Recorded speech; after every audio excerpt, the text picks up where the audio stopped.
Kita lupa nih. Kita lupa karena kita pikir gini, yang penting saya sudah ke gereja hari Minggu, saya sudah ibadah, selesai. Saya sudah memberikan persembahan, selesai.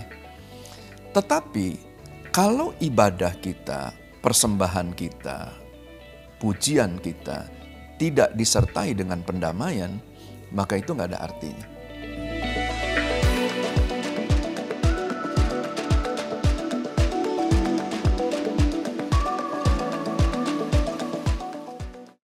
Shalom, senang kembali kami hadir di hadapan Bapak Ibu Saudara di acara Leadership Talk.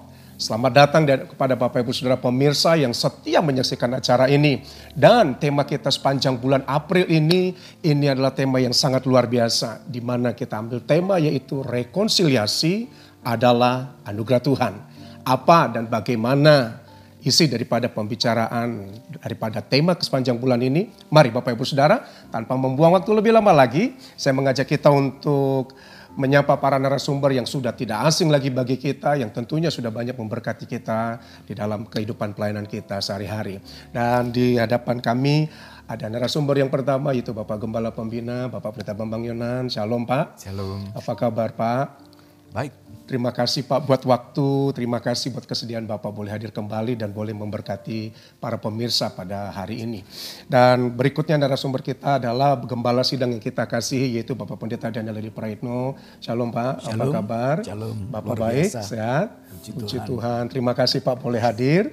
Dan tidak asing lagi, yaitu salah satu tenaga pengajar dari STT Pelita Kebenaran, akademisi, yaitu Bapak Pendeta Dr. Robert Benedictus. Shalom Pak. Shalom, shalom. Apa kabar? Baik, puji Tuhan. Sehat ya Pak ya? Puji Tuhan. Kalau setiap hari ketemu Pak Robert senyumnya manis sekali. Baik, tanpa membuang waktu lebih lama, mungkin pertanyaan pertama saya izin ya Pak yang bertanya kepada Pak Robert sebagai akademisi, sebagai pengajar di kampus teologi. Pak, kita ini kan tema bulan 4 ini bicara mengenai rekonsiliasi. Dan tentunya ada 3 segi atau 3 segmen yang penting dalam kehidupan di mana rekonsiliasi ini harus terjadi. Yaitu pertama rekonsiliasi dengan Tuhan. Yang kedua rekonsiliasi di dalam gereja. Dan rekonsiliasi antar keluarga, sesama keluarga. Dengan keluarga, ayah dengan ibu, ibu dengan suami dan semua segala macam. Nah Pak, di tingkat pribadi, ya, rekonsiliasi dimulai dengan membangun hubungan yang didasarkan pada saling pengertian, pengampunan, dan kasih. Dengan tingkat iman, maka rekonsiliasi ini melibatkan hubungan dengan Tuhan sendiri. Nah, yang menjadi sumber damai sejati itu Tuhan sendiri. Pak, rekonsiliasi ini kan menjadi solusi yang sangat penting di tengah dunia lagi menunjukkan sesuatu hal yang tidak baik, yaitu pertikaian dalam lingkungan maupun dalam ya tentu kehidupan gereja sendiri. Pertanyaannya gini Pak, mengapa rekonsiliasi itu adalah anugerah yang merupakan tema kita ini menjadi tema yang sangat penting dan perlu di-share atau dibagikan di komunitas, di masyarakat, terlebih dalam lingkungan gereja sendiri Pak. Silakan. Ya, terima kasih buat pertanyaan yang penting, luar biasa pada hari ini. Kita memasuki bulan April ini, para pemimpin kita mendapatkan sebuah tuntunan dari Tuhan dan menghadirkan sebuah tema yang luar biasa, berbicara tentang rekonsiliasi. Memang situasi kita baik secara rohani, baik secara sosial, hubungan dalam masyarakat, dan termasuk juga mungkin di dalam pelayanan, dalam gereja. Memang tema-tema seperti ini harus hadir kembali dan diangkat kembali, dan saya pikir memang timingnya sangat tepat sekali. Dari sisi teologis, Rekonsiliasi ini berada di dalam sebuah sub pengajaran. Kalau dalam ilmu teologianya, dia berada di bawah mata kuliah atau pelajaran tentang soteriologi yang bicara mengenai keselamatan, salvation, melalui kasih karunia pengorbanan Kristus di atas kayu salib, kita ditebus gitu. Jadi disitulah berita rekonsiliasi. Jadi secara teologis rekonsiliasi ini berada di bawah mata kuliah soteriologi.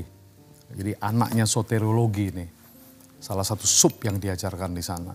Itu yang pertama. Dan yang kedua, memang pengajaran ataupun berita rekonsiliasi ini adalah tema yang utama dari Alkitab. Berita yang sentral, bukan berita sampingan. Jadi ini memang berita utama karena ini mencerminkan keinginan daripada Allah sendiri untuk memulihkan hubungan antara surga dan dunia ini, antara Allah dan umatnya. Dan itulah yang diberitakan dan mengalir begitu kencang kalau kita lihat baik itu di perjanjian lama sampai di perjanjian baru, dan puncaknya, titiknya, kulminasinya itu ada di dalam pengorbanan Tuhan kita Yesus Kristus. Jadi ini bukan berita sampingan, tapi ini merupakan berita sentral, merupakan berita inti daripada iman Kristen. Ada beberapa hal mungkin dari sisi akademik, dari sisi teologisnya yang mungkin saya bagikan. Yang pertama, kalau kita bicara rekonsiliasi, kita sedang berbicara tentang karakter Allah sendiri. Jadi itu merupakan sebuah refleksi tentang karakter Allah, mencerminkan karakter Allah yang selalu dari perjanjian lama sampai perjanjian baru ingin memulihkan hubungan dengan manusia, hubungan yang telah rusak itu akibat dosa.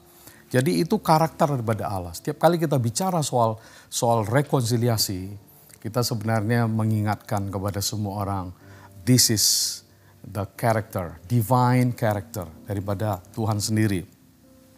Yang kedua, kalau kita tarik ke perjanjian baru, kalau kita berbicara tentang rekonsiliasi, itu berbicara tentang misi daripada Kristus sendiri.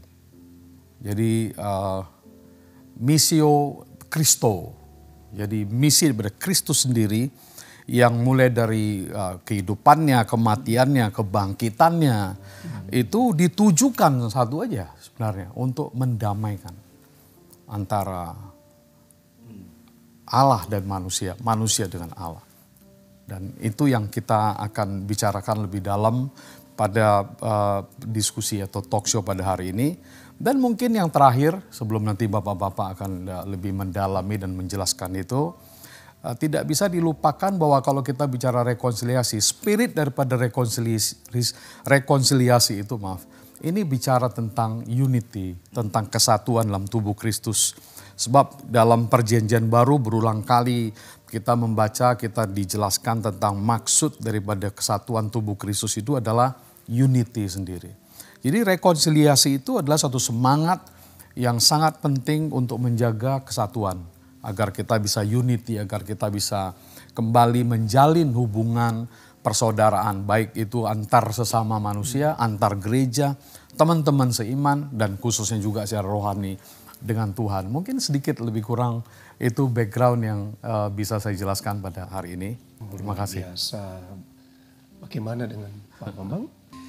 Saya ingin melanjutkan apa yang disampaikan oleh Pak Robert, bahwa rekonsiliasi itu adalah berita utama yang hari-hari ini hilang. Dan yang merupakan suatu message yang sangat penting. Oleh karena Alkitab menubuatkan pada hari terakhir, pada hari-hari terakhir, nah maka bangsa akan bangkit melawan bangsa. Perseteruan, perselisihan, pertengkaran, nah itu akan terjadi di masyarakat. Seperti yang hari-hari ini kita temui. Nah sehingga gereja merasa perlu untuk mengangkat kembali tema tentang rekonsiliasi. Karena kekristenan itu bukan agama di mana manusia mencari Allah atau manusia menemukan Allah. Tetapi kekristenan itu adalah kisah Allah yang berusaha yang berinisiatif mencari manusia. Itu yang pertama. Yang kedua, kekristenan itu berbicara tentang Allah merendahkan dirinya untuk berdamai dengan manusia dengan cara mengorbankan dirinya sendiri untuk menghapus penghalang-penghalang yang menghalangi manusia itu untuk bersekutu bersama dengan Allah atau berdamai dengan Allah. Nah, itu adalah inti daripada berita utama daripada seluruh cerita Alkitab. Nah, yang luar biasa di dalam Perjanjian Lama, di mana Perjanjian Lama itu ditutup dengan kitab Maliahi, maka dalam kitab Maliahi pasal 3 ayat yang ke-7, kembali lagi kita melihat sifat dan karakter dari Allah yang kepadanya kita beribadah. Nah, menunjukkan bahwa Dia adalah Allah damai sejahtera. Dari mana kita tahu? Nah, ayat yang ke-7 berkata, kembalilah kepadaku, maka aku, kata Tuhan, akan kembali kepadamu. Nah, dengan kata lain, Tuhan itu menghimbau manusia untuk hidup dalam rekonsiliasi, untuk hidup damai dengan Dia. Dan kitab Maliahi ditutup dengan janji bahwa Tuhan akan mengirimkan roh dan kuasa Elia. Untuk apa? Untuk membuat hati bapak-bapak berbalik kepada anak-anak, hati anak-anak berbalik kepada bapak. Ada satu rekonsiliasi di dalam rumah. Nah, kemudian Perjanjian Baru di era daripada sebelum Tuhan Yesus itu lahir, maka diutuslah seorang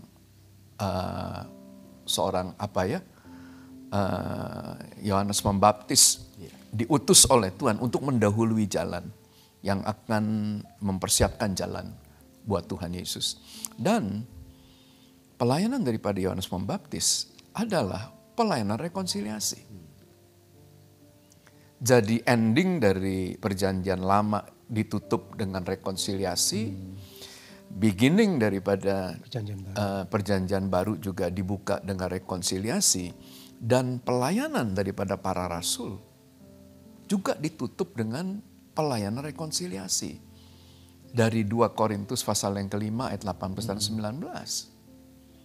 Jadi inilah tugas gereja. Gereja tidak dipanggil untuk menghakimi. Kamu benar, kamu salah, yang ini kudus, ini tidak kudus. Yang ini bukan begitu. Belum waktunya. Belum waktunya kita saling menghakimi. Bahkan pada hari-hari ini kalau kita buka YouTube, ada kelompok-kelompok yang menamakan dirinya apologet.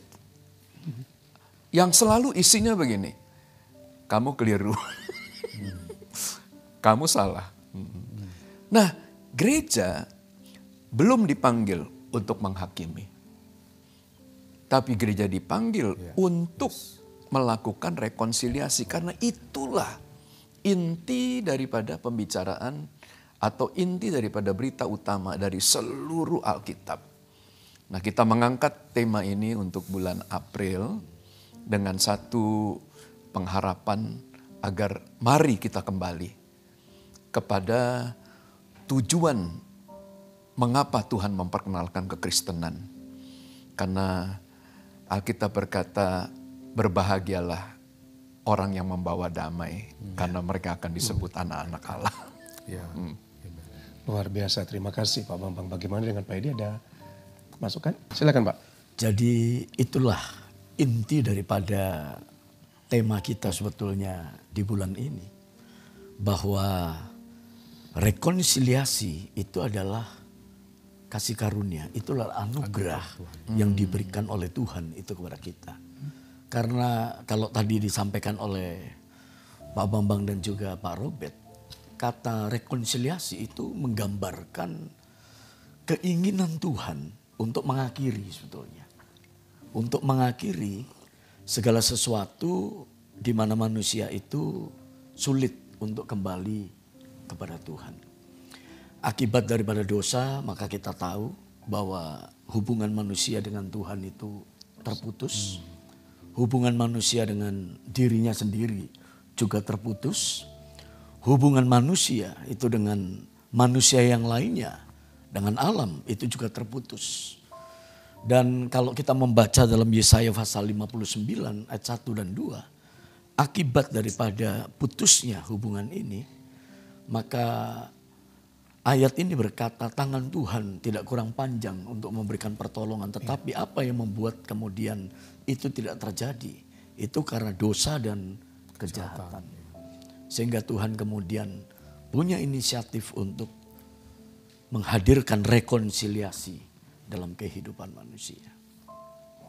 Ini menarik sekali loh Bapak Ibu Saudara. Tadi Pak Robert ngomong bahwa rekonsiliasi itu adalah karakter Allah sendiri, unity, dan misi Kristus. Tadi dijelaskan oleh Pak Bambang bahwa inti dari firman Tuhan itu adalah rekonsiliasi. Tadi Pak Edi juga sampaikan bahwa Tuhan itu berinisiatif untuk mengakhiri, artinya mengakhirinya bukan mengakhiri hidup manusia, tetapi mengakhiri dosa itu karena manusia nggak mampu untuk ketemu Tuhan tanpa perseteruan itu. Inisiatifnya Tuhan sendiri yang mengakhiri perseteruan itu. Dan Yohanes 3:16 berkata karena begitu besar kasih Allah akan dunia ini sehingga telah mengaruniakan anaknya yang tunggal supaya setiap orang yang percaya kepadanya tidak binasa. Nah kalau Tuhan sendiri mau menerima orang yang quote and quote sangat berdosa, ya masa kita di gereja yang konon katanya tidak berdosa, artinya nggak samalah kejahatannya dengan orang yang tidak percaya Tuhan. Loh yang masa kita nggak mau, kira-kira begitu ya Pak ya. Karena intinya, nah tadi Pak Bambang tadi juga sempat sampaikan bahwa kekristenan Allah yang berinisiatif. Sementara Kisah Rasul pasal 11, orang Kristen disebut itu bukan karena agama tapi karena ngikut jalan Tuhan. Artinya kan kalau Tuhan ini mau mengakhiri perseteruan dengan manusia, bagaimana dengan kita Bapak Ibu Saudara? Baik, pertanyaan kedua mungkin ke Pak Bambang. Pak, tema daripada rekonsiliasi kita itu kan diangkat dari kitab Roma pasal 5 ayat yang ke-10 dan 11. Saya bacakan, izinkan ya Pak ya. Iya Pak. Itu Alkitab mencatat begini, sebab jikalau kita ketika masih seteru diperdamaikan dengan Allah oleh kematian anaknya, lebih-lebih kita yang sekarang ini telah diperdamaikan pasti akan diselamatkan oleh hidupnya. Dan ayat 11 berkata begini Pak, dan bukan hanya itu saja, kita malah bermegah dalam Allah oleh Yesus Kristus Tuhan kita, sebab oleh Dia kita telah menerima pendamaian itu. Pak, kata pendamaian itu kan diambil dari kata lage. Nah Pak, sebagai gembala, sebagai orang tua rohani yang banyak berkecimpung dalam dunia pelayanan sudah lama Bapak di sana. Maksud ayat ini apa Pak? Supaya pemirsa ini boleh mengerti, dapat pesannya gitu Pak. Ya, kata diperdamaikan dalam kitab Roma pasal yang kelima ayat yang ke-10 itu artinya adalah to exchange, salah satu pengertiannya. Nah, apa yang kemudian ditukar? Diumpamakan kata tersebut seperti kalau kita kemudian pergi ke luar negeri, contoh kita pergi ke Singapura, maka uang rupiah kita itu tidak laku di Singapura. Sehingga kita perlu menukarkan uang rupiah kita itu kepada uang Singapura dolar. Nah maka dengan demikian maka kita diberi keuntungan, kita bisa berbelanja, dan kita bisa membeli segala keperluan kita selama kita berada di Singapura.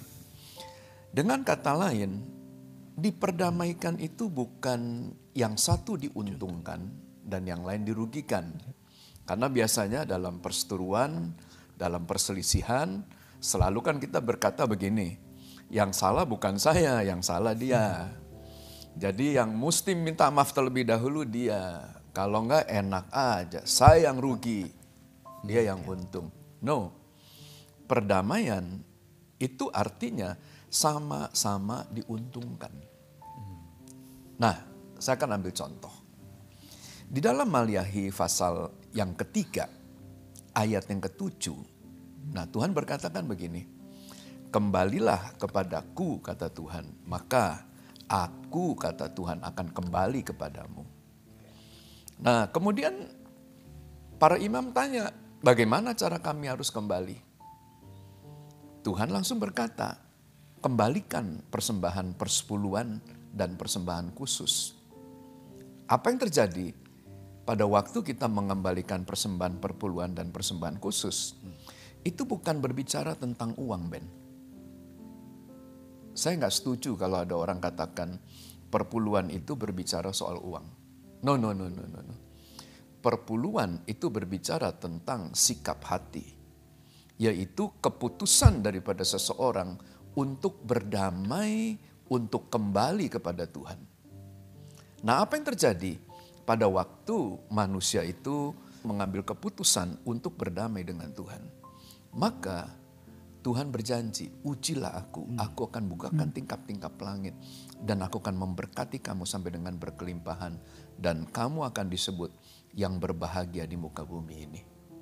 Nah, dengan kata lain, Tuhan itu memiliki akses ke dalam kehidupan kita. Tuhan sanggup memberkati kita untuk menjadi anak-anak damai. Karena kalau kita berbahagia, kita bisa membagikan kebahagiaan kita tersebut. Tapi kalau hidup kita sumpek, hidup kita suntuk, maka yang kita bagi juga adalah hal-hal yang membuat orang lain menjadi suntuk, toksit yang kita kemudian bagikan. Contoh yang lain yang kita bisa lihat dalam Alkitab itu adalah kehidupan Ayub. Ayub punya 10 anak, 7 laki-laki dan 3 perempuan. 10-10-nya, mohon maaf, brengsek. Tiap hari kerjanya cuma mabok aja. Ayub khawatir, jangan-jangan di tengah-tengah mabok anaknya nanti mereka menghujat Tuhan. Nah, maka apa yang dilakukan oleh Ayub? Setiap pagi. Nah, ini inti kekristenan tuh di situ. Setiap pagi Ayub mendamaikan anak-anaknya. Kita perlu mendamaikan anak-anak kita dengan Tuhan. Kenapa? Karena kita percaya Tuhan tidak punya rancangan kecelakaan atas kita. Tuhan punya rancangan damai sejahtera dan hari depan yang penuh dengan pengharapan. Pada waktu kita mendamaikan anak-anak kita, keluarga kita, kolega-kolega kita, bangsa dan negeri kita, maka rancangan damai sejahtera itu akan turun. Rekonsiliasi dengan Tuhan itu bukannya Tuhan yang untung kita yang rugi. Atau kita yang untung Tuhan yang rugi. Oh tidak. Tapi sama-sama menguntungkan. Kenapa? Karena kita diajar untuk berdoa. Datanglah kerajaanmu, jadilah kehendakmu di bumi sama seperti di surga. Pada waktu kita berdamai, maka kita akan menghadirkan surga itu di bumi. Nah, saya kira Pak Robert dan Pak Edi memiliki pandangan-pandangan yang akan memperkaya pengertian kita tentang Roma 5 ayat 10 dan pengertian kita tentang kata pendamaian atau perdamaian itu. Luar biasa karya Tuhan. Bagaimana? Mungkin Pak Edi atau Pak Robert mau nambahkan?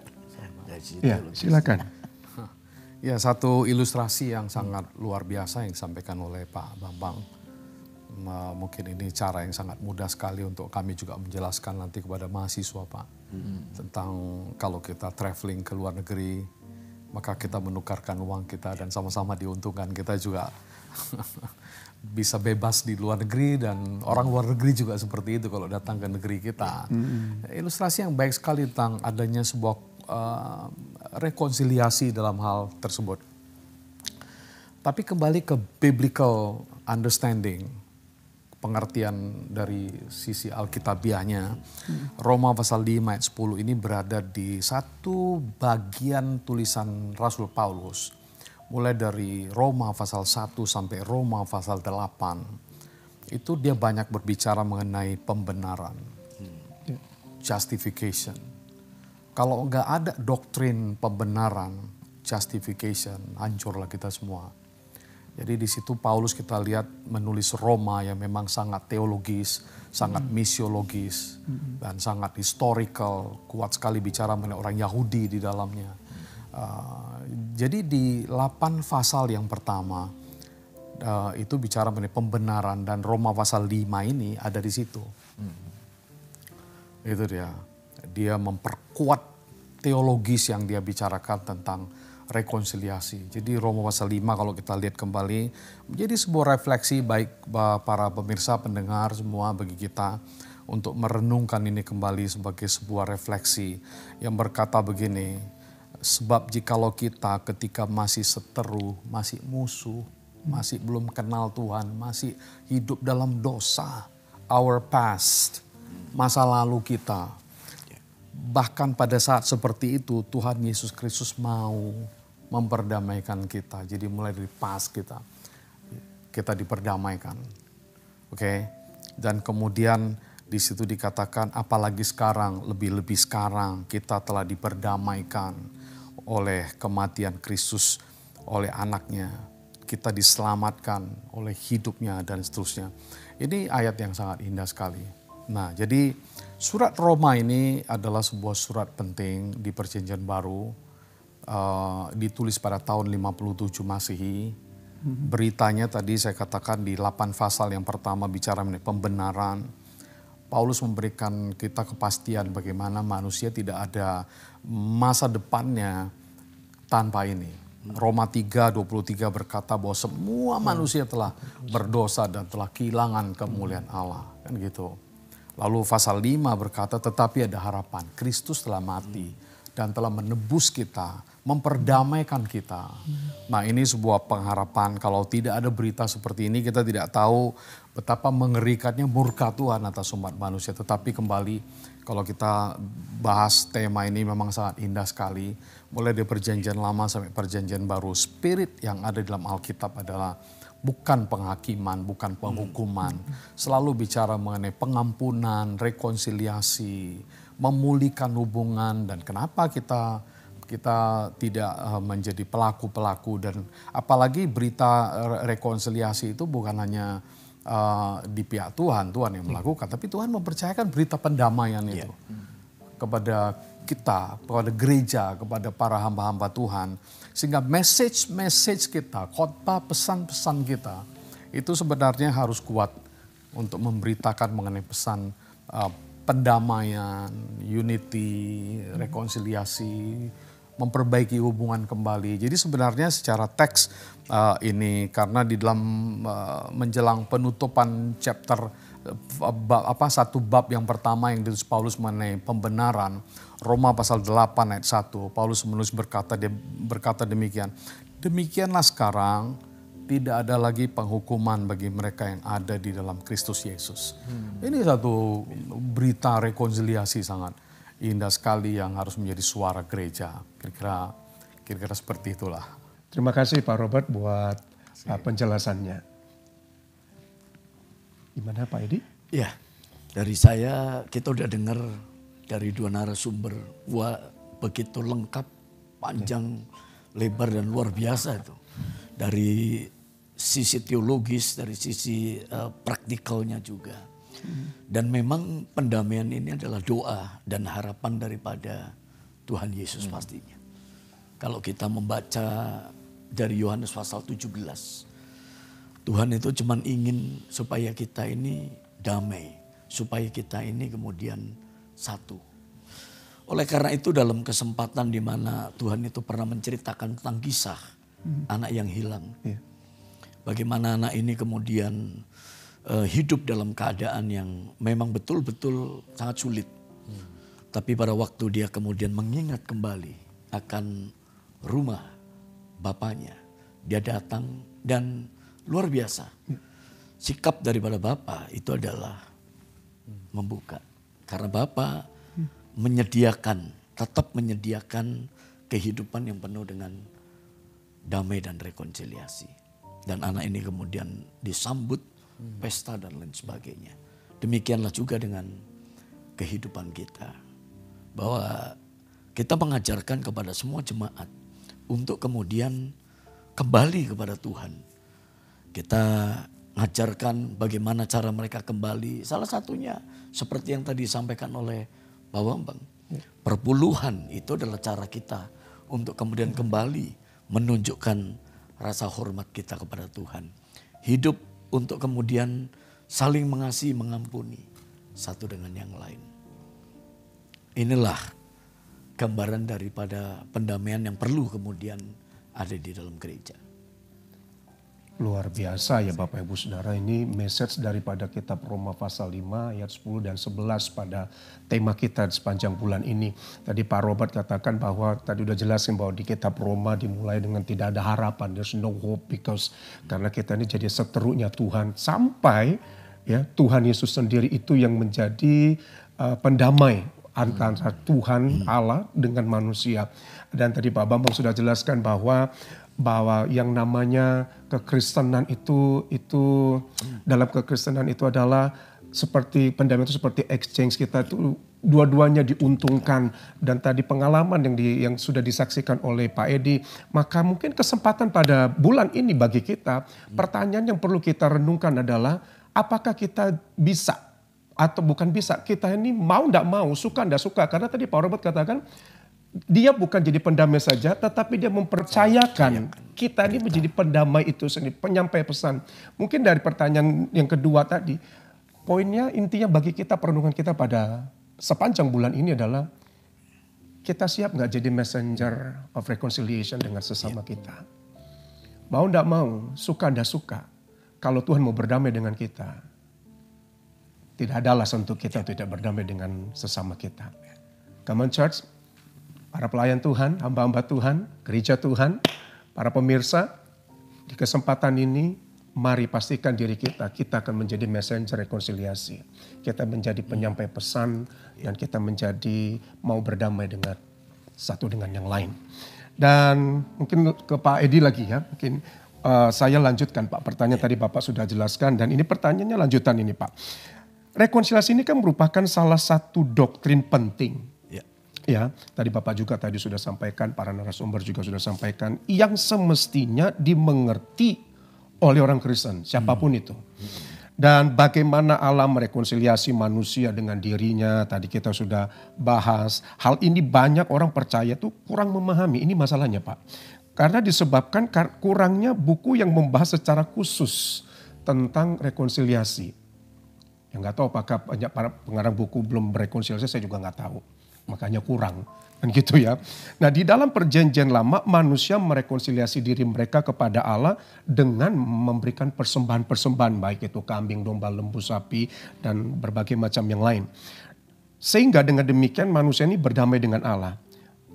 Sedangkan konsep rekonsiliasi di perjanjian baru Pak, Alkitab ini berkata bahwa Allah itu menyediakan korban pendamaiannya, yaitu Yesus sendiri. Di mana Yesus mati di kayu salib dan menyelesaikan semua perseteruan itu. Pertanyaannya Pak, Bapak sebagai gembala, sebagai pemimpin, apakah gereja di dalam perjanjian baru yang mungkin hari-hari ini juga, ini masih perlu nggak sih membawa persembahan untuk rekonsiliasi dengan Allah? Mungkin orang pikir, itu kan perjanjian lama, itu sekarang. Nah gimana ini Pak? Ini pertanyaan yang unik mungkin Pak. Ya, gereja perlu sekali untuk tetap membawa persembahan. Karena kalau kita ingat talk show kita di bulan Maret, maka dengan begitu jelas itu dijelaskan bahwa offering itu adalah is the grace of God. Jadi itu adalah anugerah yang diberikan oleh Tuhan. Bagaimana dalam perjanjian lama kita itu menunjukkan bukti daripada rasa hormat kita kepada Tuhan dengan cara membawa persembahan dengan model yang diceritakan dalam perjanjian lama. Tapi dalam perjanjian baru juga demikian. Bagaimana cara kita? Nah gereja dalam perjanjian baru wajib dan perlu untuk kemudian memperhatikan yang namanya persembahan. Karena pada waktu kita memperhatikan persembahan, yang pertama itu kita menunjukkan rasa hormat kita kepada Tuhan. Yang kedua, kita tuh menunjukkan bahwa apa yang kita peroleh hari ini adalah berkat daripada rekonsiliasi. Berkat daripada kasih karunia yang diberikan Tuhan itu kepada kita. Waktu kita kemudian bersekutu dengan Tuhan, waktu kita tambah dekat dengan Tuhan, waktu kita beriman dan percaya kepada Tuhan, maka salah satu ekspresi daripada iman kita itu adalah dengan membawa persembahan-persembahan kita kepada Tuhan. Jadi gereja perjanjian baru kita ini perlu untuk kemudian memperhatikan hal itu. Oh, bagaimana Pak Bambang, Pak Robert? Luar biasa.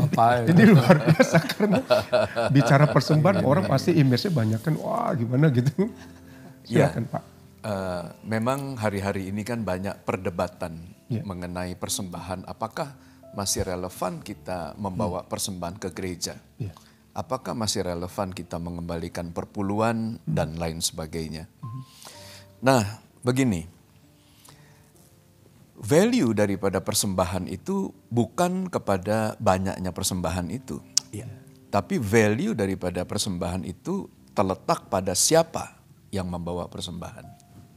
Sama kayak seperti Kain dan Habel. Nah, mengapa persembahan daripada Kain ditolak, persembahan Habel itu diterima? Oleh karena Habel seumur hidupnya berbuat baik, Kain seumur hidupnya berbuat jahat. Nah, jadi hal yang pertama kita mesti misahkan. Ada perbedaan antara persembahan dan orang yang membawa persembahan. Nah, pertanyaannya kan mengapa kita wajib membawa persembahan? Atau masih perlu nggak kita membawa persembahan karena Kristus telah menjadi korban buat kita? Ini Alkitab kita disebut adalah kitab perjanjian yang isinya menceritakan perjanjian antara Allah dengan manusia. Tuhan ini pernah berjanji kepada manusia. Dalam kitab Keluaran Tuhan berkata begini, bangunlah mezbah dan bakarlah korban di atasnya untuk mengadakan pendamaian dan perdamaian dengan Tuhan. Maka Tuhan janji, aku akan datang dan aku akan memberkati kamu.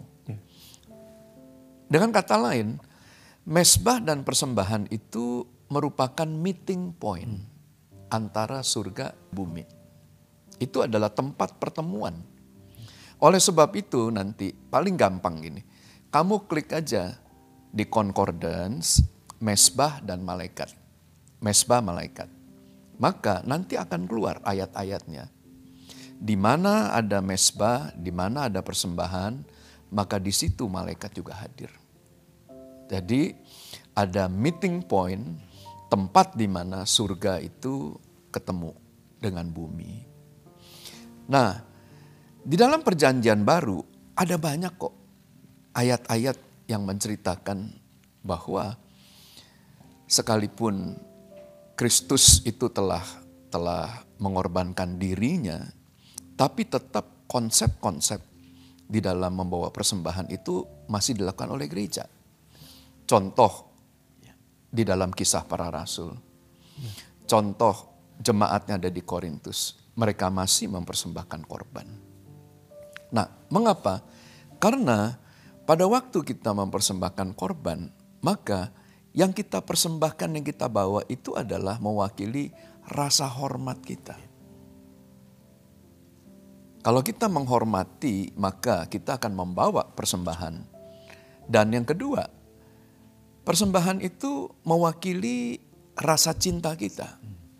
Pada waktu kita mengasihi, kita mencintai, maka kita juga kemudian menyatakan kasih kita itu melalui persembahan-persembahan kita. Nah, Roma pasal 12 ayat 14, 18, dan 20, Alkitab katakan begini. Berkatilah siapa yang menganiaya kamu, berkatilah dan jangan mengutuk. Sedapat-dapatnya kalau hal itu bergantung kepadamu, hiduplah dalam perdamaian dengan semua orang. Nah, bagaimana caranya? Dijelaskan dalam ayat 20. Jika seterumu lapar, berilah dia makan. Jika ia haus, berilah dia minum. Dengan berbuat demikian, kamu menumpukan bara api di atas kepalanya. Jadi, kalau kita mau berdamai dengan orang, jangan pelit. Jangan cuman begini, Tuhan saya berdoa, Tuhan damaikan Tuhan saya dengan dia. Loh ada satu tindakan nyata yang kita juga mesti lakukan. Nah gimana? Berkati orang yang ngutuk kita, berkati orang yang nganiaya kita. Bahkan terhadap musuh kita. Nah itu Alkitab ajarkan. Beri dia makan waktu dia lapar. Beri dia minum waktu dia haus. Nah percaya, perdamaian pasti akan terjadi. Rekonsiliasi pasti akan terjadi. Oh, ini menarik loh Bapak Ibu Saudara. Silakan Pak Robert. Iya, jadi terima kasih kepada para bapak-bapak narasumber kita yang begitu luar biasa menjelaskan ini. Memang pertanyaan ini sedikit agak tricky ya. Apakah perlu membawa persembahan untuk rekonsiliasi? Saya melihat bahwa rekonsiliasi tidak menghilangkan dan tidak menghapuskan tugas tanggung jawab kita untuk membawa persembahan. Artinya bukan serta-merta masalah udah selesai dan kemudian kita justru saya melihat bahwa setelah kita mengalami pendamaian, gereja diperdamaikan dengan Tuhan, manusia diperdamaikan dengan Tuhan. Justru kita udah ngerti dari awal bahwa kita memberikan persembahan itu adalah untuk kita bersyukur kepada Tuhan. Untuk rekonsiliasi tadi, untuk pendamaian tadi. Karena ayatnya kita bisa lihat salah satu ayat yang saya kutip dari 2 Korintus pasal yang ke-5, ayat yang ke-19 itu berkata begini, sebab Allah memperdamaikan dunia dengan dirinya oleh Kristus dengan tidak memperhitungkan pelanggaran mereka dan kemudian mempercayakan kepada mereka berita pendamaian itu. Nah ini tidak menghilangkan serta-merta persembahan, kita justru karena itulah kita semakin, tadi Bapak menyinggung soal mesbah, soal di mesbah itu ya harus ada korban persembahan dan memang benar, artinya kita nggak bisa bertemu Tuhan di mesbah yang kosong. Ya di mesbah yang kosong nggak ada ibadah, nggak ada pertemuan, itu berarti tidak ada satu perjumpaan, nggak ada meeting point di situ. Jadi mesbah selalu ada persembahan. Kita orang Kristen, orang percaya setelah kita direkonsiliasi oleh Tuhan, kita diperdamaikan oleh Tuhan, kita tetap wajib untuk memberikan persembahan kepada Tuhan. Semua yang kita bicarakan pada bulan yang lalu. Dan malah berita itu dipercayakan juga kepada kita agar kita juga tetap memberitakan berita rekonsiliasi dan tentu semua disiplin kehidupan rohani yang lainnya itu akan otomatis akan mengikut serta. Jadi ya, saya pikir ini jelas lah ya. Jadi jelas. Silakan Pak. Saya ingin memperdalam lagi nih bagian ini. Iya, Pak. Jadi gini kan. Di dalam Injil Matius pasal yang ke-5 ayat 23 dan 24 itu Tuhan ajarkan gini kan. Jika kita menghadap mesbah Tuhan untuk mempersembahkan korban, tapi kita ingat kita punya ganjalan satu dengan yang lain, maka tinggalkan mesbah itu, kamu harus pergi berdamai. So artinya persembahan tanpa perdamaian itu nggak ada artinya. Kita lupa nih. Benar. Kita lupa karena kita pikir gini, yang penting saya sudah ke gereja hari Minggu, saya sudah ibadah, selesai. Saya sudah memberikan persembahan, selesai. Tetapi kalau ibadah kita, persembahan kita, pujian kita tidak disertai dengan pendamaian, maka itu nggak ada artinya. Nah, tadi saya sampaikan bahwa mesbah itu adalah meeting point. Di tempat inilah maka kita akan berhadapan dengan Allah yang menguji hati dan batin kita. Jangan lupa, Tuhan itu adalah penguji hati dan penguji batin. Karena siapa yang boleh naik ke atas gunung yang kudus? Hanya mereka yang bersih tangan dan hatinya.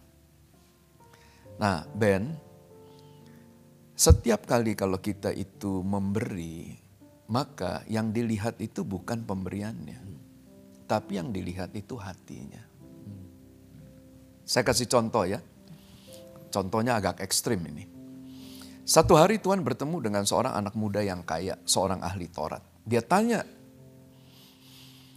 Tuhan apa yang harus, Rabi, Apa yang harus aku lakukan untuk memperoleh hidup yang kekal? Maka Tuhan berkata, lakukan hukum Taurat. Anak muda ini karena dia ahli hukum Taurat, dia berkata, semua itu telah aku lakukan. Apalagi yang masih kurang. Kemudian Tuhan berkata gini, kalau kamu mau sempurna, nah itu perhatikan kata-katanya. Kalau kamu mau sempurna, juallah harta kamu, berikan kepada orang miskin, dan kamu ikut aku.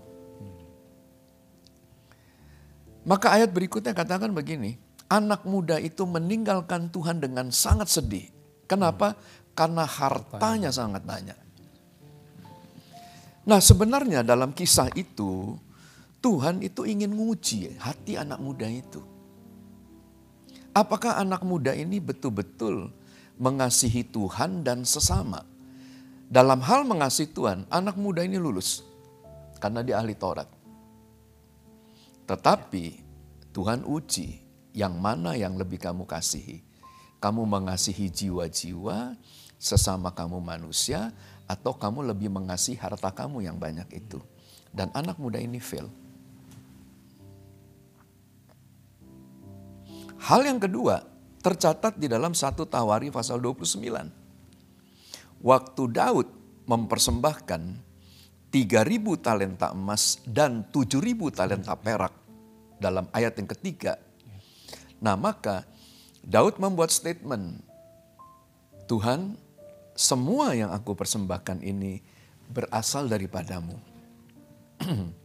Semua ini bukan karena Daud itu sebagai raja yang besar, dia bisa mempersembahkan ini, tapi dia akui bahwa ini semua dari Tuhan.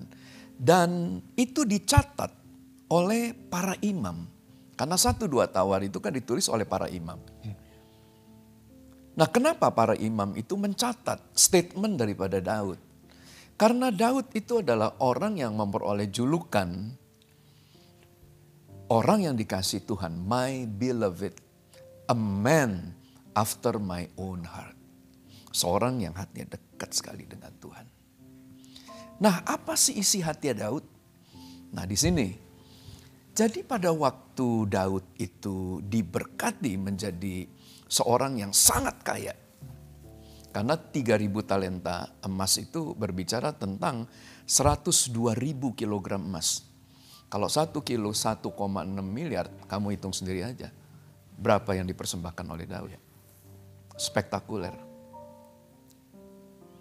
Tetapi dalam ayat yang ke-17, 1 Tawari 29, Daud berkata begini, aku tahu engkau adalah Allah yang menguji hati dan batin. Engkau berkenan kepada persembahan sukarela dan aku mempersembahkan dengan hati yang dipenuhi dengan kesukaan.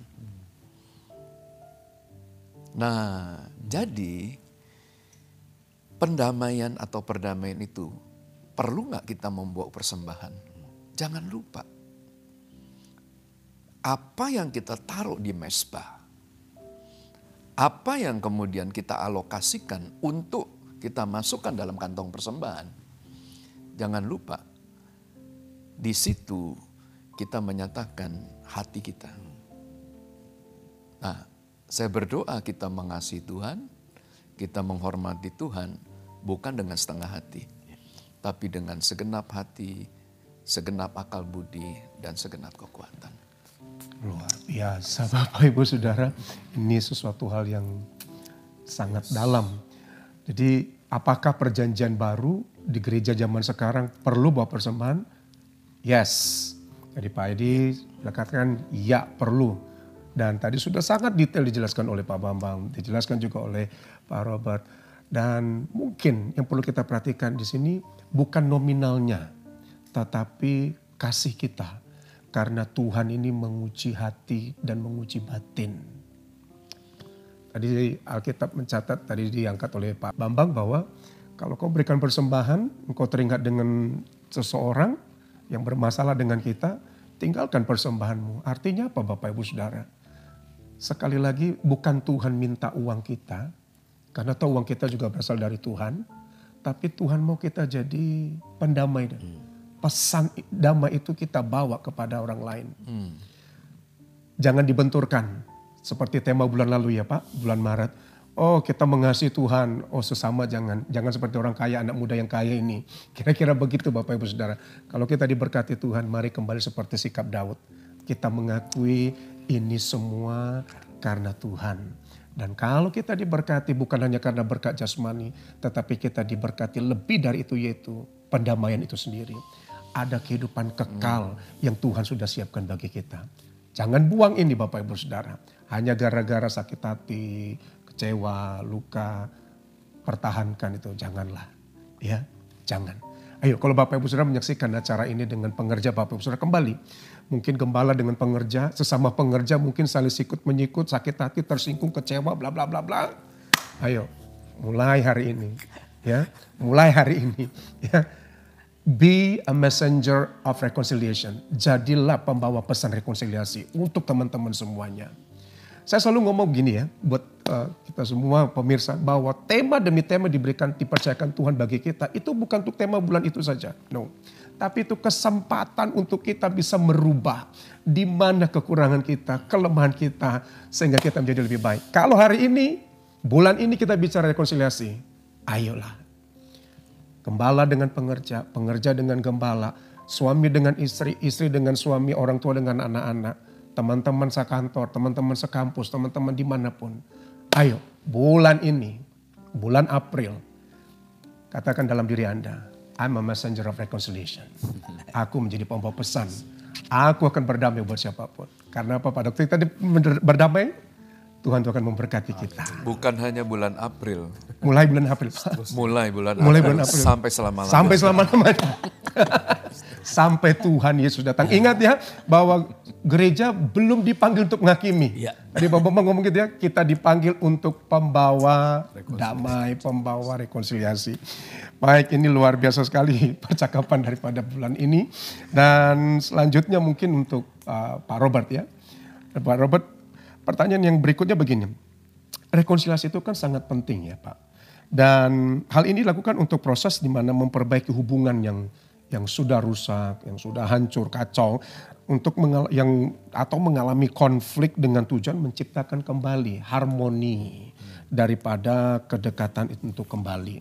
Nah, Pak Robert, dalam kitab Maliaki pasal 4 ayat 6, maka Alkitab ini mencatat begini, maka ia akan membuat hati bapak-bapak berbalik kepada anak-anaknya, dan hati anak-anak kepada bapak-bapaknya, supaya jangan aku, kata Tuhan, datang memukul bumi sehingga musnah.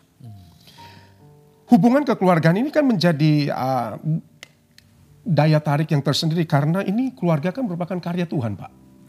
Di mana ini karya Tuhan yang sangat luar biasa. Namun ya tidak bisa dipungkiri bahwa dalam menjalani kehidupan manusia itu seringkali atau banyak mengalami pergumulan yang sangat tidak mudah.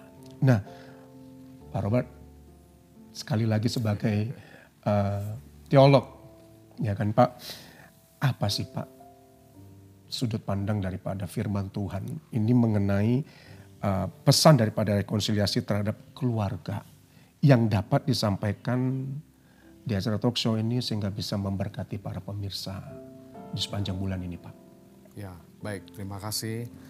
Kitab Maliaki ini memang kita tahu bersama sebagai kitab yang terakhir di Perjanjian Lama.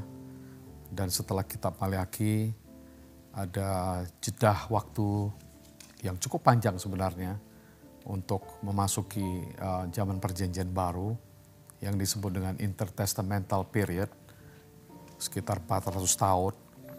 Tetapi indah sekali penutupan kitab Maliaki Perjanjian Lama ini menjadi terang yang luar biasa, bicara tentang rekonsiliasi. Tadi saya sangat diberkati sekali dengan apa yang Pak Bambang jelaskan, bahwa pesan terakhir di kitab Maliaki Perjanjian Lama ini bicara tentang rekonsiliasi. Dan begitu dibuka Perjanjian Baru, maka pesan yang sama, yaitu berita dari surga, malaikat datang, Yesus Kristus, kemudian Yohanes Pembaptis, ini berlanjut gitu. nggak terputus di situ. Nah, salah satu yang dibicarakan itu adalah memang pemulihan atau rekonsiliasi dalam keluarga. Ini saya pikir Malaki 4 ayat 6 ini yang berkata bahwa maka Tuhan akan membuat hati bapak-bapak akan berbalik kepada anaknya, anak-anaknya, dan hati anak-anaknya akan kembali kepada bapak-bapaknya masing-masing. Kalau nggak balik, apa yang akan terjadi? Ada sebuah peringatan di sana dengan jelas yang berkata bahwa kalau kamu nggak balik, jangan sampai nanti waktu aku datang, aku akan memukul bumi ini sampai musnah, kata Tuhan.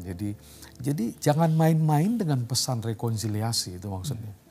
Kalau kita pun hari ini mempermainkan masuk kiri keluar kanan pesan rekonsiliasi, akan menghadapi dengan konsekuensi yang serius dari Tuhan juga gitu. Jadi kita baik secara pribadi maupun dalam keluarga kita, di dalam konteks yang lebih luas sebagai keluarga gereja, antar gereja, semua masyarakat yang mendengar, baik itu dalam konteks keagamaan maupun di luar dalam konteks sosial bermasyarakat, itu penting. Semua agama juga bicara mengenai rekonsiliasi sebenarnya. Dalam saudara-saudara Islam berbicara mengenai islah, itu bicara mengenai rekonsiliasi, berdamai kembali. Jadi pesan-pesan yang disampaikan dalam firman Tuhan yang diteruskan oleh para rasul, dan salah satu rasul yang paling banyak bicara mengenai rekonsiliasi itu adalah Paulus memang. Dibanding dengan rasul-rasul yang lain. Paulus, dia betul-betul menyampaikan itu bukan hanya menyampaikan pesan rekonsiliasi, tetapi juga menyatakan bahwa kita ini juga diangkat menjadi duta-duta rekonsiliasi itu, gereja. Jadi kembali ke Malaki 4 ayat 6, para pemirsa, bapak-bapak semua, ini sangat relevan. Saya berdoa supaya ini terjadi, supaya para bapak, orang tua, keluarga kembali memperhatikan rumah tangganya, kembali mengasihi keluarganya, dan anak-anak juga adik-adik yang mendengarkan pesan-pesan ini, juga baliklah kepada keluarganya, kepada hubungan yang baik dalam keluarga. Karena itulah kekuatan kita bersama sebenarnya. Di dalam keluarga kita bergerak maju terus dan makin. Jadi ini sesuatu yang sangat relevan. Di dalam rekonsiliasi ada buah roh yang penting. Yaitu buah roh yang dibicarakan di situ adalah kita bisa memaafkan, mengasihi orang lain gitu. Tanpa kita memperhitungkan yang tadi Bapak bicara. Ini adalah sebuah win-win solution bagi kita. Masing-masing kita dimenangkan, gak ada untung ruginya gitu. Baik itu dari Tuhan kepada kita juga kepada Tuhan, kita juga dengan sesama. Jadi Malaki 4 ayat 6 sangat relevan untuk kita angkat kembali pada zaman sekarang. Ya. Gimana? Pak Bambang? Ya, saya percaya bahwa keluarga yang sehat akan melahirkan gereja yang sehat. Gereja yang sehat itu akan melahirkan kota yang sehat. Kota yang sehat akan melahirkan bangsa yang sehat. Jadi rekonsiliasi dalam keluarga itu adalah satu hal yang sangat penting. Karena kalau rekonsiliasi itu tidak terjadi, maka seperti dikatakan Pak Robert, penghukuman atas dunia ini akan terjadi. Nah, saya ingin sekarang melihat dari sudut pandang yang berbeda. Apa yang terjadi pada waktu kita tidak mau rekonsiliasi? Apa yang terjadi pada waktu kita mau bertengkar? Nah, di dalam Amsal pasal yang ke-18, ayatnya yang ke-19, maka Alkitab ini mencatat begini, saudara yang dikhianati lebih sulit dihampiri daripada kota yang kuat.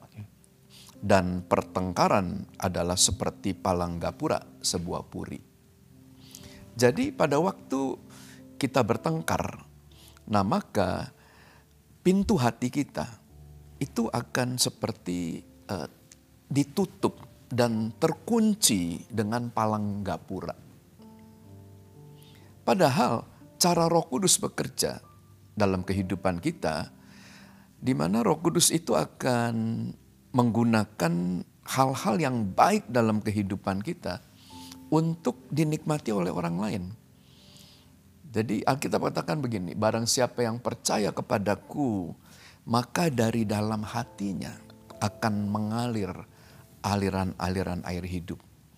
Jadi sebenarnya kehidupan kita ini harus menghasilkan kehidupan, harus memberikan kehidupan buat orang lain, harus memberikan kontribusi yang positif kepada orang lain.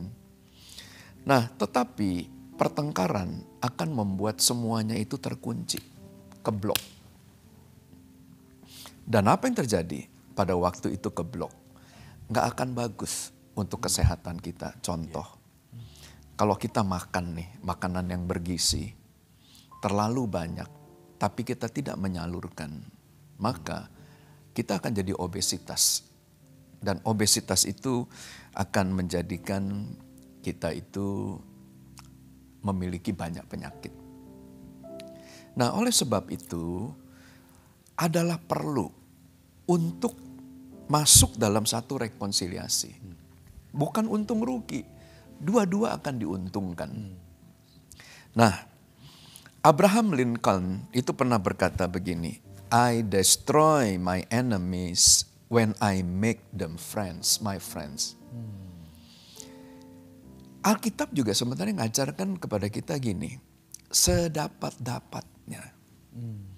Kalau hal itu bergantung kepada kamu, hiduplah dalam perdamaian dengan semua orang. Gak gampang, gak gampang. So pertanyaannya, how kan begitu? How? Nah, saya di rumah itu menaruh satu gambar di bagian belakang daripada rumah saya yang menuliskan itu satu ayat firman Tuhan tuh dari Amsal pasal 16 ayat 7. Itu saya pasang di rumah tuh. Yang berkata begini, jikalau Tuhan berkenan kepada jalan seseorang, maka musuh orang itu pun didamaikan dengan dia. Dengan kata lain, orang yang tidak mau berdamai, artinya adalah dia pribadi yang tidak dikenan oleh Allah. Karena kalau sikap hati kita, kalau kebijakan kita, kalau tindakan kita berkenan di hadapan Tuhan, percayalah kita gak punya musuh. Karena musuh kita pun akan diperdamaikan dengan Tuhan. Jadi saya percaya. Nah, rekonsiliasi itu harus dimulai itu dari keluarga. Oleh sebab itu Mazmur 128 berkata, diberkatilah seorang laki-laki yang takut akan Tuhan, yang hidup menurut jalan yang ditunjukkannya. Nah, jadi rekonsiliasi itu sangat tergantung kepada sikap kita. Pada waktu kita mau menjadi pribadi yang berkenan, maka rekonsiliasi itu terjadi. Gereja yang mau hidup berkenan di hadapan Tuhan, gereja itu akan dipakai untuk menjadi messengers of reconciliation. Jadi, jangan lupa, gereja kita adalah bagian daripada keluarga besar Gatot Subroto. Nah, gereja Gatot Subroto itu dipakai oleh Tuhan sebagai messengers of the third Pentecost. Jadi bukan satu orang, semua itu dipakai as a messenger of the third Pentecost, Pentakosta ketiga. It means gereja itu dan kita semua akan dipakai oleh Tuhan untuk menjadi messengers of reconciliation. Dalam sekali loh, saudara ini luar biasa sekali. Gimana Pak Edi? Ya. Ada, silakan Pak. Tuhan menciptakan keluarga Ya. supaya Tuhan ini kemudian mempersiapkan keluarga ini untuk dipakai menjadi alat Tuhan, yaitu alat untuk menceritakan dan memberitakan pesan tentang rekonsiliasi. Oleh karena itu kalau kita lihat dari apa yang disampaikan oleh Pak Robert dan juga Pak Bambang dari Maleaki menutup daripada kitab Maleakhi dan kemudian dimulai dengan perjanjian baru, maka kalau kita baca dari Lukas pasal yang ke-1 ayat yang ke-17, dia akan mengutus Yohanes Pembaptis dengan kuasa daripada roh Elia dengan tujuan untuk mengembalikan hati bapak-bapak kepada anak-anaknya dan mengembalikan hati orang-orang durhaka kepada jalan yang benar, dan dengan demikian semuanya itu mempersiapkan ini umat yang layak di hadapan Tuhan. Saya yakin bahwa apa yang disampaikan oleh Gembala Pembina Pak Bambang, gereja yang kemudian kaya dan siap dengan rekonsiliasi ini adalah gereja yang akan dipakai untuk mempersiapkan umat yang layak di hari-hari yang terakhir. Karena ya kita lihat situasi daripada dunia. Bagaimana kemudian permusuhan di mana-mana muncul.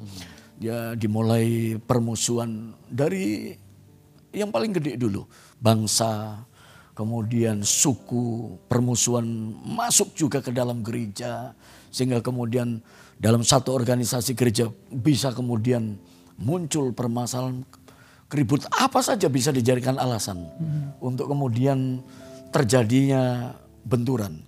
Dan kemudian terus ada di dalam keluarga, perpecahan di dalam keluarga. Tapi kita lihat panggilan rekonsiliasi, panggilan untuk menjadi the messenger of reconciliation. Ini adalah panggilan yang memang diberikan oleh Tuhan untuk mempersiapkan umat yang layak bagi Tuhan. Ya, kalau kita bisa menangkap pesan itu, maka inilah panggilan kita sebetulnya. Panggilan yang dipercayakan Tuhan kepada kita, baik kepada gereja yang ada di dalam wadah kita maupun kepada setiap kita. Jadi mari kita kemudian belajar untuk mengaplikasikan, untuk mengikuti seluruh pesan-pesan dari talkshow pada bulan ini. Ini luar biasa loh Bapak Ibu Saudara. Tadi saya kutip lagi statement dari Pak Bambang bahwa dari sel yang kecil yaitu keluarga. Keluarga sehat, gereja sehat, gereja sehat, kota sehat, bangsa sehat, semuanya sehat. Artinya Bapak Ibu Saudara ini luar biasa. Tadi Pak Edi, Pak Robert juga mengatakan bahwa Roh Kudus itu turun dalam kehidupan manusia untuk merubah. Nah, beberapa waktu yang lalu kita sudah banyak bicara mengenai Roh Kudus. Nah, pertanyaannya hari ini, sudahkah Roh Kudus ada dalam diri kita? Nah, kalau kita bilang kita dipenuhi Roh Kudus, tapi nggak mau berdamai, nggak mau rekonsiliasi, nah ini mungkin the big question for us, gitu kan Pak ya. Ini pertanyaan besar buat kita. Kita ibadah bahasa roh setiap hari, tapi tetap nyimpan kesalahan. Sementara pada waktu kita berkenan di hadapan Tuhan, Roh Kudus kan dengan perkenanan kita dilayakkan Tuhan. Nah kalau Tuhan berkenan, tadi Pak Bambang angkat di kitab Amsal bahwa musuh pun diperdamaikan. Kan gitu ya Pak. Kita pun diperdamaikan, dan di kitab yang lain bahwa dari kehidupan kita kan keluar air-air yang kehidupan yang bisa membangun satu dengan yang lain. Bapak Ibu Saudara pemirsa yang terkasih, mari renungkan apakah kita sudah penuh Roh Kudus. Pak Robert tadi katakan buah daripada Roh Kudus adalah mengampuni, tidak mengumbar kesalahan orang lain, tidak menyimpan, memaafkan. Mari kita jadi messenger. Kita jadi messenger. Udahlah, berdamai aja lah. Karena tadi Pak Bambang juga kutip kan, kalau kita berdamai berarti kita anak Allah. Alkitab ngomong loh Bapak Ibu Saudara. Roh Kudus turun merubah karakter kita mengampuni. Dan kalau kita mengampuni, kita berdamai dengan yang lain, kita ini jadi anak Allah. Kembali pertanyaannya pada bulan ini, sudahkah kita dipenuhi Roh Kudus? Yang kalau ke gereja bahasa roh, rala bara, tapi masih nyimpan sakit hati. Sudahlah ya. Hari ini ya bilang kanan kirinya mungkin ya. Keluarga suami dengan istri, udahlah. Lupakanlah. Kalaupun nanti ada marah, Alkitab kan ngomong ya Bapak, bahwa jangan sampai matahari terbenam. Ya berarti kalau udah materi berendam limitnya udah habis, dilupain aja sudah. Selesai. Kita sehat, jasmani sehat, semua sehat. Gereja jadi messenger. Kan gitu ya. Nah ini pertanyaan terakhir ya. Pertanyaan terakhir mungkin Pak Bambang sekaligus sebagai closing statementnya. Pak, umat Kristiani di seluruh dunia ini adalah umat yang menggambarkan komunitas. Komunitas dengan karakter yang berbeda dan spesifik. Ya, yang khusus ditetapkan oleh Tuhan Yesus Kristus sendiri. Di mana umat Kristen itu adalah komunitas yang penuh kasih dan penuh damai karena Kristus sendiri menjadi pemimpinnya. Tentunya ini menjadi satu ucapan syukur bahwa kita ini ditetapkan dan dipilih Tuhan tanpa ada batasan tempat, ruang, dan waktu. Dan di kitab 1 Petrus pasal yang ketiga 8 sampai 12 saya baca ya boleh Pak ya. Alkitab mencatat begini. Dan akhirnya hendaklah kamu semua seia, sekata, seperasaan, mengasihi saudara-saudara, penyayang dan rendah hati, dan janganlah membalas kejahatan dengan kejahatan atau caci maki dengan caci maki, tetapi sebaliknya hendaklah kamu memberkati karena untuk itulah kamu dipanggil, yaitu untuk memperoleh berkat. Siapa yang mau mencintai hidup, ya Alkitab melanjutkan, dan mau melihat hari-hari baik, ia harus menjaga lidahnya terhadap yang jahat dan bibirnya terhadap ucapan-ucapan yang menipu. Ia harus menjauhi yang jahat dan melakukan yang baik. Ia harus mencari perdamaian dan berusaha mendapatkannya. Sebab mata Tuhan tertuju kepada orang-orang benar dan telinganya kepada permohonan mereka yang minta tolong. Tetapi wajah Tuhan menentang orang-orang yang berbuat jahat. Pak, closing statement dan sekaligus pertanyaan terakhir yang mungkin bisa memberkati teman-teman yang menyaksikan. Persiapan apa yang harus, nah ini dia, dilakukan oleh gereja untuk mengemban tugas sebagai pembawa pendamaian itu Pak?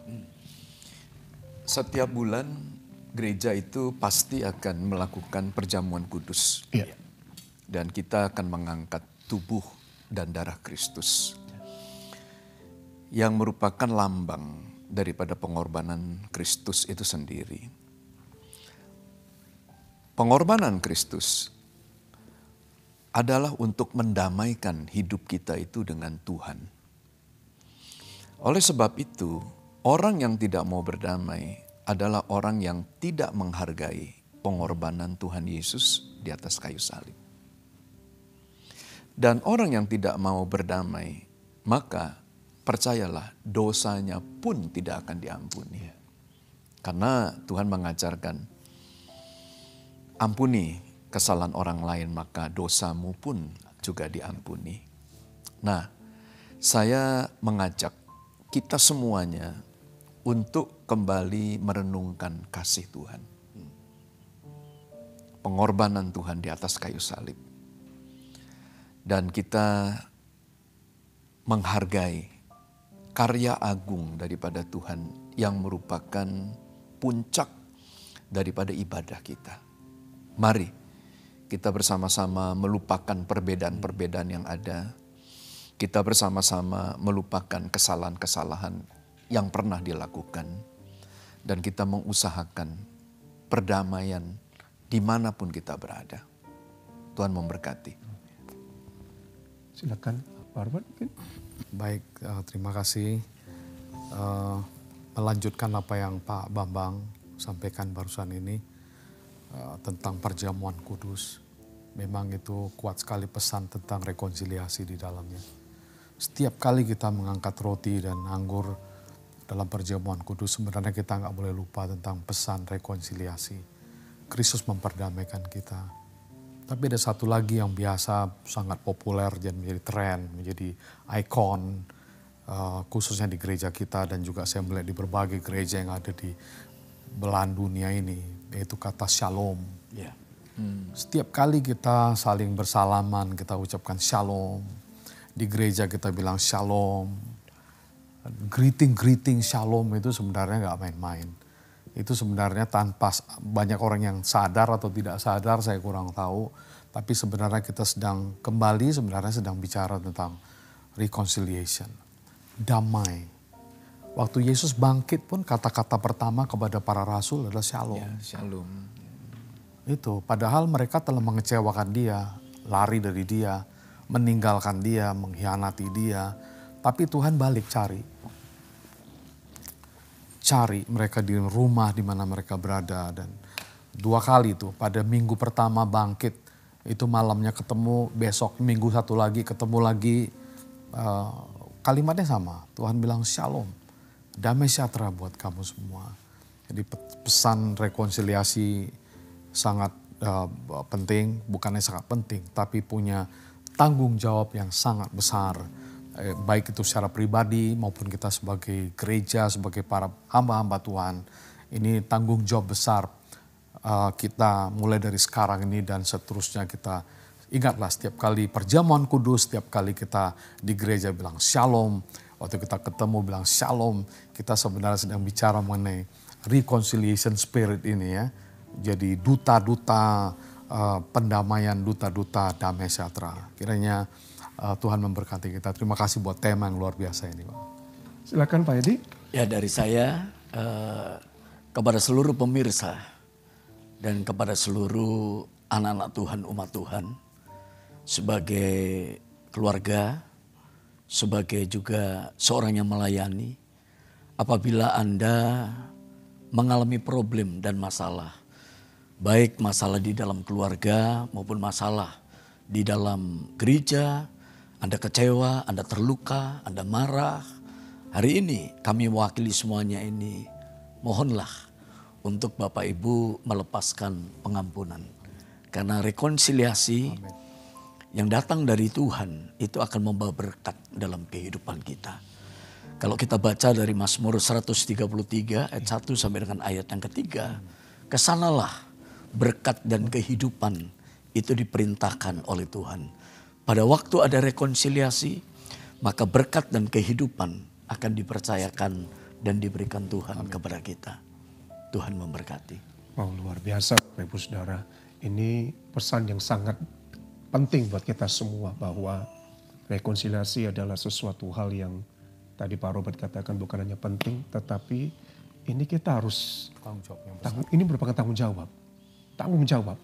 Tadi kalau Pak Bambang singgung mengenai perjamuan kudus, saya teringat bahwa Alkitab sebelum kita lakukan perjamuan kudus ada mencatat jangan lakukan dengan cara yang salah. Jadi perjamuan kudus itu ditujukan untuk kita diberkati, kata Pak Edi. Tapi kalau kita lakukan dengan cara yang salah, bukan berkat yang turun. Sakit penyakit kutuk yang akan turun. Kerinduan Tuhan, dia mau memberkati kita. Dia mau berdamai dengan kita. Dia datang menyelesaikan semua perseteruan.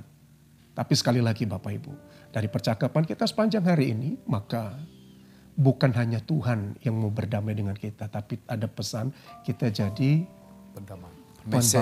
messenger of reconciliation. Saya Benyamin Syotang beserta seluruh narasumber dan seluruh kru yang bekerja pada hari ini mohon undur dari hadapan Bapak Ibu Saudara. Dan sebelum kita menyelesaikan acara ini, minta kesediaan pada narasumber untuk boleh berdoa bagi kita semua. Terima kasih Tuhan. Haleluya. Mari kita satukan hati kita mengucap syukur kepada Tuhan untuk talk show hari ini, baik bagi kami sebagai narasumber dan juga Bapak Ibu, para hamba-hamba Tuhan, jemaat yang mendengar.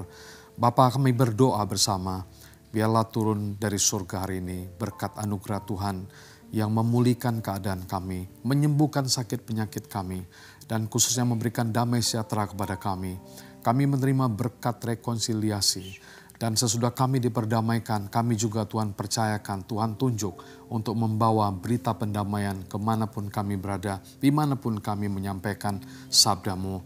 Urapi gerejamu, urapi hamba-hambamu, urapi setiap kami pada hari ini yang berada di acara talk show bersama, baik sebagai pemirsa di rumah, di gereja, semua pengerja, keluarga besar Medan Plaza, dan juga bagi semua hamba-hamba Tuhan, teman-teman kami yang mendengar yang berada di kota Medan, Provinsi Sumatera Utara, bahkan yang mendengar melalui YouTube dan semua channel yang ada di Indonesia. Kami doakan Tuhan memberkati dengan berlimpah-limpah. Biarlah damai sejahtera daripada Tuhan turun atas kami, kesembuhan, pemulihan, keajaiban, berkat, dan jadikan kami menjadi messenger reconciliation. Jadikan kami menjadi duta yang membawa berita damai sejahtera dimanapun kami berada. Terima kasih Bapa, kami mengucap syukur untuk hari ini.